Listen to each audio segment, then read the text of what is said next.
अस्सलाम वालेकुम। आज हम ऑक्सफोर्ड मॉडर्न इंग्लिश बुक 1 का एक यूनिट देखने जा रहे हैं जिसका नाम है ग्लो वर्म्स। अच्छा, ग्लो वर्म्स किसे कह रहे हैं ये? ग्लो वर्म्स वो कीड़े जो कि रोशन होते हों, है ना? तो हमारे यहाँ उसको उर्दू में जुगनू कहते हैं। जो अक्सर ऐसा होता है कि ख़ास तौर पे ऐसे दिनों में जब बरसात का मौसम होता है उसके बाद जो है वो रात में नज़र आते हैं चमकते चमकते। ठीक है, तो इनके बारे में एक पोम लिखी है इन्होंने, जुगनुओं के बारे में, चमकने वाले कीड़ों के बारे में। तो देखते हैं क्या कहते हैं। हम ये चाहते हैं कि पोम पढ़ने से पहले आप एक दफ़ा इसके डिफ़िकल्ट वर्ड्स को अंडरलाइन कर लें और अपनी डिक्शनरी में से उनकी मीनिंग निकाल के लिख लीजिए। उससे क्या होगा कि जब हम पोम पढ़ रहे होंगे तो आपका ज़्यादा ध्यान इस बात पे होगा कि इसकी पूरे सेंस क्या बना है, बजाय इससे कि आप एक एक वर्ड के पीछे भाग रहे हों। ठीक है, तो उम्मीद है कि आपने वो निकाल लिए होंगे डिफ़िकल्ट वर्ड्स की मीनिंग। अब हम शुरू करते हैं। On a dark, wet night, when there was no light, I saw a strange sight that gave me a fright. A glowworm I saw, and then dozens more just flew through the door. I don't know what for. Brighter than stars, Jupiter and Mars, they shone like gold jars and or headlamps on cars. They danced in the air and raced up the stair. I got such a scare, I fell off my chair. तो क्या हुआ? On a dark, wet night, when there was no light, एक अंधेरी और wait कहते हैं गीली को। अब गीली रात का क्या मतलब हुआ? बरसात की रात। यहाँ पे इसका तर्जुमा हम गीली रात नहीं करेंगे। गीली रात कहने का मतलब क्या हुआ? रात क्या पानी में गिर गई थी, रास्ते में चलते हुए आ रही थी, पानी में गिर गई थी, गीली हो गई थी? ऐसा तो नहीं हुआ होगा ना। तो वेट नाइट का मतलब गीली रात तो बनता है, लेकिन गीली रात तो कोई चीज़ होती ही नहीं है। तो यहाँ पे हम इसका मतलब यूँ कहेंगे, एक अंधेरी बरसात की रात में जब रोशनी नहीं थी। अब रोशनी क्यों नहीं होगी?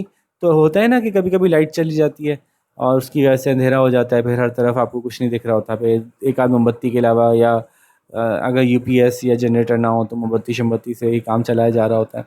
तो बहरहाल किसी वजह से अंधेरा था, कोई भी वजह हुई, लेकिन था अंधेरा।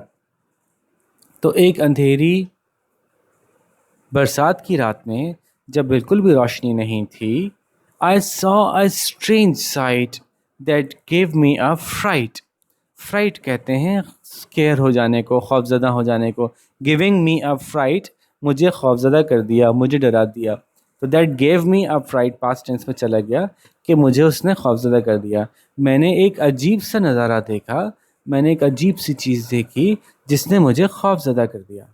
आई सॉ अ स्ट्रेंज साइट, मैंने एक अजीब सा नज़ारा देखा जिसने मुझे खौफजदा कर दिया। That gave me a freight.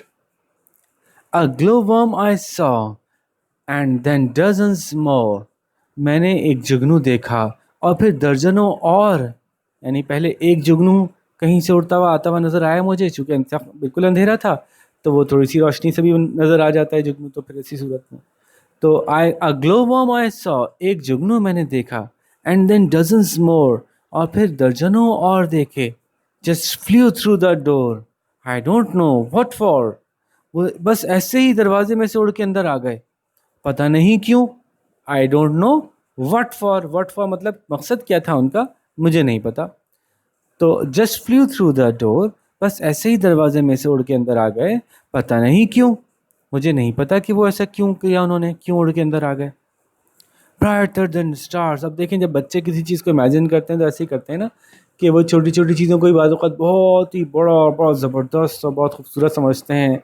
जैसे उनको जिस वक्त जो चीज़ जैसे इमेजिन कर रहे होते हैं उसके हिसाब से ट्रीट करते हैं। तो अभी ये साहब जो हैं वो उन जुगनुओं को इससे इतना इम्प्रेस्ड और इतना मुतासर हो गए कि अब उनको स्टार्स से और जुपिटर और मार्स से भी ज़्यादा ज़बरदस्त लग रहे थे। ठीक है, तो brighter then stars, Jupiter and Mars. अच्छा, जुपिटर स्टार नहीं है, मार्स स्टार नहीं है, सिर्फ ऐसे ही समझाने के लिए, या यूँ कह लें कि पोम के का जो उन्होंने एक बैलेंस बनाने के लिए, उसका मीटर दुरुस्त रखने के लिए ये वर्ड्स यूज़ किए हैं। वरना इस जुपिटर और मार्स तो प्लैनेट्स हैं ना, स्टार्स नहीं है, ये बात तो आपको पता होगी बहुत से बच्चों को। खैर, तो ये चमकदार थे उससे भी ज़्यादा, किससे भी ज़्यादा, सितारों से भी ज़्यादा। जुपिटर एक प्लैनेट है उससे भी ज़्यादा, मार्स एक प्लैनेट है उससे भी ज़्यादा रोशन और चमकदार थे। ठीक है, हालांकि प्लैनेट्स से वैसे रोशन और चमकदार नहीं होते, लेकिन ऐसे ही बस वो पोअम के अंदर उन्होंने ऐड किया उसकी राइम को मेंटेन रखने के लिए।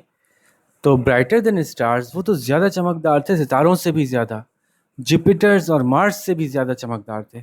दे शोन लाइक गोल्ड जार्स, वो ऐसे चमक रहे थे जैसे कि सुनहरे मर्तबान हो, और हेडलैम्प्स ऑन कार्स, या फिर ऐसे चमक रहे थे कि दूर से किसी गाड़ी की हेडलाइट्स हों, ऐसे चमक रहे थे वो तो देखने में। अब ऐसा भी नहीं चमकते ना, अगर आप कोई सामने से है गाड़ी आ रही हो, उसकी हेडलाइट कितनी तेज़ रोशनी होती है, तो ऐसा तो नहीं चमक रहे होते ये जुगनू। लेकिन जैसे मैंने कहा ना, जब इंसान या बच्चा खासतौर पर किसी चीज़ से इम्प्रेस हो जाता है, तो फिर वो उसको इतना ज़्यादा इमेजिन करता है ज़बरदस्त कि बस उससे ज़्यादा अच्छी कोई चीज़ ही नहीं है, उससे ज़्यादा बड़ी कोई चीज़ ही नहीं है, उससे ज़्यादा ख़तरनाक कोई चीज़ ही नहीं है जिससे कि वो इस वक्त इम्प्रेस हुआ हुआ है। ठीक है, तो वो इतने बड़े थे, इतने बड़े थे, इतने तेज़ थे, इतने ख़तरनाक थे, इतने यूँ थे, ऐसे करके बताते हैं ना बच्चे, तो ऐसे ही बता रहे हैं अभी कि वो तो सितारों से भी ज़्यादा चमकदार थे, जुपिटर से भी ज़्यादा, मार्स से भी ज़्यादा। अब वो बिल्कुल सुनहरे मर्तबानों की तरह चमक रहे थे, या फिर किसी गाड़ी की हेडलाइट्स की तरह चमक रहे थे। ओए होए, they danced in the air and raced up the stair, वो हवा में इधर से उधर, ऐसा लगता था ऐसे घूम रहे थे, यूं लगता था गोया कि हवा में इधर से उधर नाचते फिर रहे हों। और फिर तेजी से वो सीढ़ियों से होते हुए ऊपर चले गए। रेस्ट अप द स्टेयर, सीढ़ियों से ऊपर चले गए, रेस्ट तेजी से, जल्दी से, तेजी से वो सीढ़ियों से ऊपर चले गए। I got such a square, उनके इस एक्शन से मुझे ऐसा डर लगा। अचानक से वो किया ना उन्होंने, इधर उधर घूमे, इधर उधर घूमे, एकदम से सीढ़ियों की तरफ निकल खड़े हुए। तो उनके ऐसे मोशन की वजह से, उनके ऐसे मूवमेंट की वजह से मुझे एकदम से ऐसा डर लगा, या मैं ऐसा थोड़ा सा खौफजदा हुआ। I got such a square, मुझे ऐसा खौफ लगा, आई फेल ऑफ माई चेयर, कि मैं तो अपनी कुर्सी से गिर पड़ा। ठीक है जी, तो ये एक छोटी सी पोम निकोलस हॉसबर्ग ने खुद लिखी है बच्चों के लिए, और इसमें कुछ मुश्किल बात तो थी ही नहीं, इतनी आसान सी थी, और बड़ी मज़ेदार सी इसकी राइमिंग पैटर्न बड़ा मज़ेदार सा था। आमतौर पर राइम जो है वो जो लाइन होती है उसके लास्ट में राइम्स होती हैं, इसमें लास्ट और मिडल दोनों में राइम चल रही है। तो night, light, sight, fright, four, more, door, four, तो door, more, four, stars, Mars, jars, cars, air, stairs, care, chair. तो ये राइम्स जो हैं वो बिटवीन द लाइंस भी चल रही हैं, तो ये बड़ी इंटरेस्टिंग सी बात थी इसके अंदर। सही है, अब सवाल जवाब पे आते हैं, और सवाल जवाब के बारे में आपसे कहता हूँ हमेशा कि जवाब आपने खुद लिखने हैं, समझ के लिखने हैं, अच्छी तरह से समझ के लिखने हैं, जो बात समझ में आएगी वो लिखनी है। ठीक है, इसीलिए मैंने इतनी डिटेल में समझाई है आपको कि आप समझ जाएं और फिर अपनी तरफ से खुद जवाब लिखें, क्योंकि जो जवाब आप खुद लिखते हैं ना, फिर आपको एग्ज़ाम में उनको याद नहीं करना पड़ता। सही है, क्योंकि जब आपको, आपने अपने हाथ से लिखा हुआ एक जवाब है, आपको खुद ही पता है मैंने इसका क्या जवाब लिखा था, तो फिर याद करने की ज़रूरत ही नहीं रहती। और कुछ छोटी मोटी सी गलती हो तो टेंशन लेने की तो बात ही नहीं है, क्योंकि जब टीचर्स ये देखते हैं ना कि बच्चे ने खुद से जवाब अटैम्प्ट किए, तो बहुत खुश होते हैं, कहते हैं वाह भाई वाह, तो बहुत अच्छा बच्चा है। तो छोटी मोटी गलती तो करेक्ट हो ही जाती है, कर ही दी जाती है। ठीक है, तो फिर मैं सवाल आपको समझाऊंगा। करना यूँ है कि आपने सवाल सुनना है, उसके बाद वीडियो को पॉज करना है ताकि आप अपना जवाब लिखें। फिर जब मैं जब वो उस सवाल का जवाब आप लिख लें, तो फिर दोबारा से नेक्स्ट सवाल सुनिएगा, फिर वहाँ वीडियो को पॉज कीजिएगा, फिर अपना जवाब लिखिएगा, यूँ पॉज कर करके आप इसको सुनिएगा ताकि आप प्रॉपरली जवाब लिख सकें। सही है, तो शुरू करते हैं। What was the strange site the poet saw, वो अजीब व गरीब नज़ारा क्या था जो उस शायर को नज़र आया। तो अब इसका जवाब हम कैसे देंगे? The strange sight that the poet saw, वो अजीबो गरीब नज़ारा जो पोएट ने देखा था वो क्या था? वो डैश था। अब इस डैश का आपने भरना है। ठीक है, the strange sight that the poet saw, वो अजीबो गरीब नज़ारा जो पोएट ने देखा था वो क्या था? अब क्या था, ज़रा याद कीजिए, वो क्या थे? वो बहुत सारे ग्लोबम्स थे। तो वो थे, वो बहुत सारे ग्लोबम्स थे। अब इसको इंग्लिश में आपको लिखना है, वो बहुत सारे ग्लोबम्स थे। तो पहले आप इंग्लिश में, जब इसमें तो सवाल में वॉज है ना, तो चूंकि वॉज तो एक के लिए इस्तेमाल होता है, अगर बहुत सारों के लिए इस्तेमाल होता है तो क्या इस्तेमाल होता है? वर। तो the strange sight that the poet saw were, वो क्या थे? बहुत सारे ग्लोबम्स। अब बहुत सारे को इंग्लिश में क्या कहते हैं, ये थोड़ा सा दिमाग पे जोर डालें, सोचें क्या थे, क्या कहते हैं इंग्लिश में बहुत सारों को, लॉट्स या लॉट्स ऑफ, है ना। और ग्लोबम्स को तो ग्लोबम्स ही कहते हैं। तो यूँ जवाब आप खुद से बना सकते हैं इसका पूरा, ज़रा कोशिश करें। शाबाश, देखें मैंने आपको काफ़ी बात समझा दी। अब वीडियो पॉज करें और जवाब लिखने की कोशिश करें। शाबाश।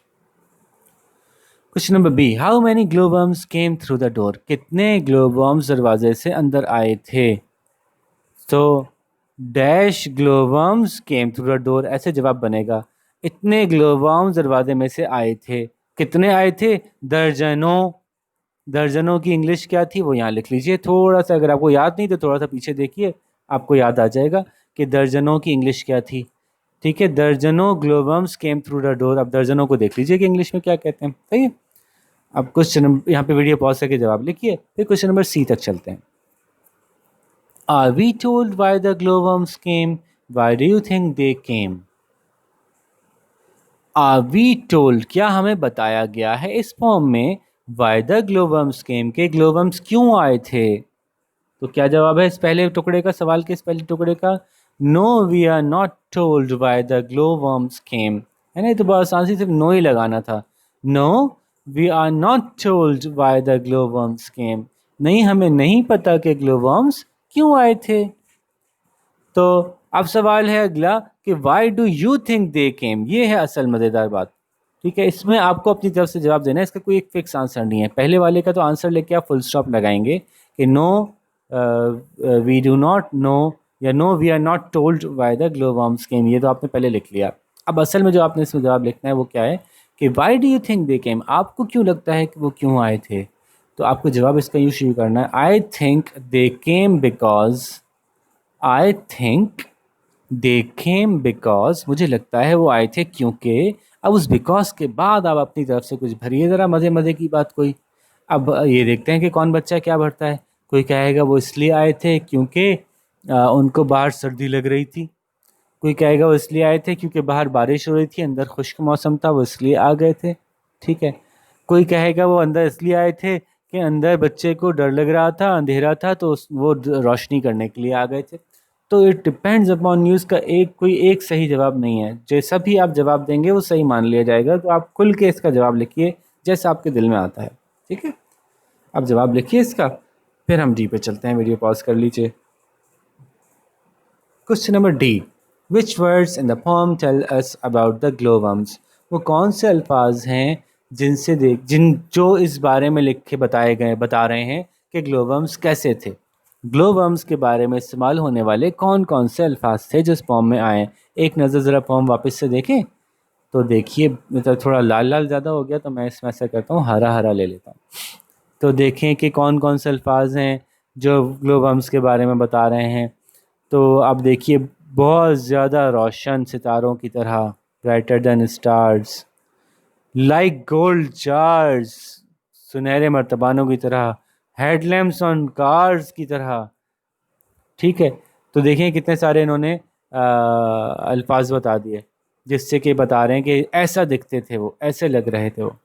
ठीक है, तो जवाब में आप करेंगे क्या, the words in the poem that tell us about the glowworms are.